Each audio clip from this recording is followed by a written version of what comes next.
ए भाऊजी, अरे कहाँ गए थे भोरे भोरे लोटवा लेके?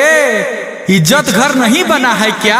इज्जत घर ये क्या होता है? अरे भाऊजी शौचालय। शौचालय कहाँ से बनेगा? सब पैसा तो मुखिया जी खा गए। ए भाऊजी, अरे वो देखिए मुखिया जी तो आइए गए फिर से वोट मांगने, कुछ कहिएगा नहीं का? वो देखिए छोटुआ के घर के पास खड़े हैं। हाँ तो चलिए आज हम पूछिए लेते हैं।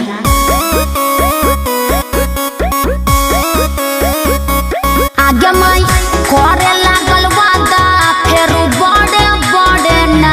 आगे माई करे लागल वादा फेर बड़े बड़े ना।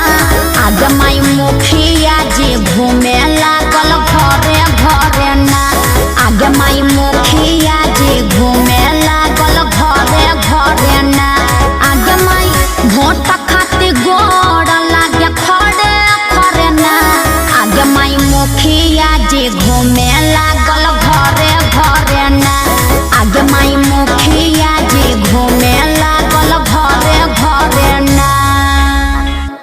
क्या पड़े हो चक्कर में? कोई नहीं है चक्कर में। मुर्गा मछली खाएंगे,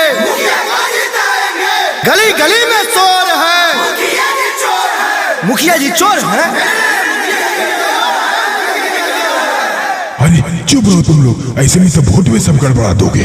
क्या मुखिया जी, पिछले 5 साल में जो वादा किए थे वो पूरा कर दिए, जो फिर से वोट मांगने आ गए हैं? अरे भाई क्या बोल रहे हो, समझ में नहीं आ रहा है। बड़ी खाए हैं गरीब लोग का फंड मुखिया जी। बड़ी खाए हैं गरीब लोग का फंड मुखिया जी। अब की लीजिएगा वोट सकर कंद मुखिया जी। अब की लीजिएगा वोट सकर कंद मुखिया जी। इधर आना जाना कर देंगे बंद मुखिया जी। अब की लीजिएगा वोट सकर कंद मुखिया जी। अब की लीजिएगा वोट सकर कंद मुखिया जी। अरे ऐसे काहे बोलते हो भाई? अरे ऐसे काहे नहीं बोलेंगे? एगो आप मुखिया हैं और एगो रामपुर पंचायत के मुखिया जी हैं। दोनों में आसमान जमीन का अंतर है। वो मुखिया जी कितना अच्छा काम किए, सब उनका कितना नाम लेता है, पूरे पंचायत को चकचका के रख दिए। एगो आप मुखिया हैं जो पूरे पंचायत को चौपट कर दिए। अरे भाई अब की बार विश्वास कीजिए। अब नहीं तो हारा पे रहो विश्वास मुखिया जी। अब नहीं तो हारा पे रहो विश्वास मुखिया जी। हमर खाई गेल हो इंदाराया बास मुखिया जी। हमर खाई गेल हो इंदारा आबास मुखिया जी। बॉडी है कोहल हो लंबा चौड़ा डींगा मुखिया जी। बॉडी है कोहल हो लंबा चौड़ा डींगा मुखिया जी। हमर खेत में नहीं कैला हो बोरिंगा मुखिया जी।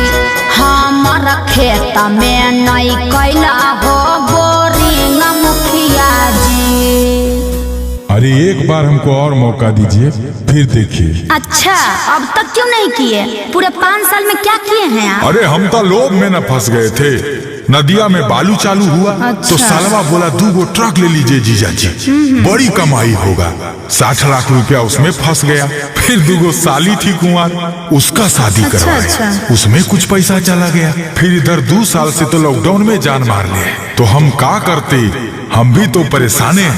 अब की न विकास करेंगे, घरे घर शौचालय बनवाएंगे और कोठवा पर नल भी लगवा देंगे। एक मौका और दे दीजिए। अरे काहे वे झूठा वादा करते हैं मुखिया जी? और पूरब टोला तो भूल के भी वोट मांगने मत जाइएगा। काहे? पूरब टोला मत जाइएगा, रब बाजार है। ए मुखिया जी, पूरब टोला मत जाइएगा, रब बाजार है। जूता का माला लेके जनता तैयार है। जूता का माला लेके जनता तैयार है। अमन गुंजन मिलने को बेकरार है। अमन गुंजन मिलने को बेकरार है। जूता का माला लेके जनता तैयार है। जूता का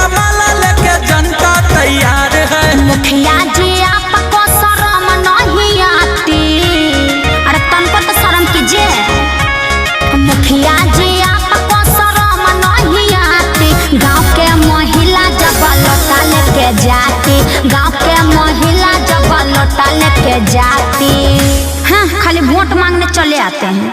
मैं यह गीत किसी का दिल दुखाने के लिए नहीं बनाया हूँ, बल्कि इस गाने के माध्यम से यह संदेश देना चाहता हूँ कि जो भी मुखिया जीत जाते हैं वो अपने पंचायत का पूर्ण विकास करें, गरीबों का हक और अधिकार ना छीने, उसे सभी सरकारी योजना का उचित लाभ उठाने दें। धन्यवाद।